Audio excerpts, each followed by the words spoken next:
Hello बच्चों, let's read the question. The question says an electron in an excited state of Li2 plus ion has angular momentum कितना 3h divided by 2 pi. The de Broglie wavelength of the electron in this state is p pi a naught. ठीक है, where a naught is the Bohr radius. The value of p is advance 2015 का question है बेटा। देखिए इसको सबसे पहले solutions के अंदर आपको इसके तो एक तो फॉर्मूले के बारे में पता होना चाहिए, है ना, जो की कॉन्सेप्ट है इसके अंदर, की कॉन्सेप्ट। ठीक है, की कॉन्सेप्ट के अंदर अगर मैं सबसे पहले बात करता हूं तो ध्यान से देखिएगा, ये क्या हो जाएगा हमारे पास में कि जो हमारे पास एंगुलर मोमेंटम होता है that will be equal to N H divided by 2 pi. ये तो आपको पता ही है, यहीं से हमारा सारा का सारा खेल है बेटा। देखिए यहां पर L इज इक्वल टू ये n की वैल्यू यहां पर हमें 3 दी गई है। ठीक है, तो 3 और h अपॉन 2 पाई, इससे जब हमने कैलकुलेट किया तो ध्यान से देखिएगा n इज इक्वल टू कितना आ गया हमारे पास में 3 आ गया।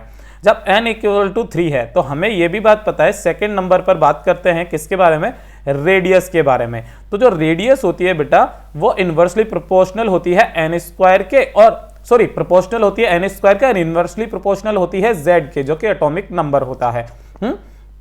अब यहां पर n इज इक्वल टू 3 है हमारे पास, तो R3 जो हो जाएगा that will be is equal to ये कितना हो जाएगा 3 का स्क्वायर यानी कि 9 डिवाइडेड बाई ये z इज इक्वल टू 3 है ना, और ये हो जाएगा हमारे पास में a नॉट। तो यहां से हमारे पास में कितना आ जाएगा 3a नॉट के इक्वल आ जाएगा। ये भी हो गया हमारे पास में। तो एंगुलर मोमेंटम क्या होता है बेटा हमारे पास में, वो होता है mvr। ठीक है, तब ध्यान से देखिएगा ये होता है हमारे पास में mvr that is equal to, अच्छा ये किसके लिए निकाल रहा हूं मैं बेटा, 3 के लिए निकाल रहा हूं, n इज इक्वल टू 3 है, that will be equal to 3 और h अपॉन 2 पाई। क्लियर है मेरी बात? तो यहां तक तो हमारे पास में क्लियर है, आई थिंक यहां तक तो कोई आपको दिक्कत नहीं हुई होगी। अब उसके बाद में R3 की वैल्यू यहां पर पुट कर दीजिए, तो mv3 और यहां पर हमने पुट कर दिया ये 3a naught. Okay, that will be equal to ये कितना हो जाएगा 3 और h अपॉन 2 पाई के इक्वल हो गया।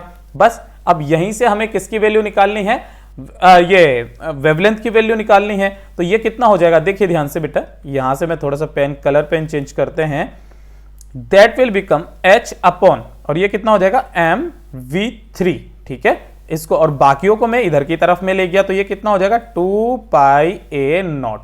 ये हो गया हमारे पास में, और h अपॉन ये क्या हो गया बेटा, ये m into V that is p। अरे भाई mv3 यही क्या है बेटा हमारे पास में, p3 है ना, मोमेंटम है ना। तो ये कितना हो जाएगा h upon p3 that is equal to 2 pi a naught. हुआ कि नहीं हुआ? कंपेयर कर दीजिए, कंपेयर करने पर यहां से जो हमारे पास में वैल्यू आ जाएगी दैट विल इक्वल टू कितना p pi a not. Compare किया तो p इज इक्वल टू कितना आ गया हमारे पास में 2 आ गया। ये रहा बेटा हमारे पास में आंसर, यहां पर ये वाला हमारा आंसर हो जाएगा। Hope you understood it well, all the very best.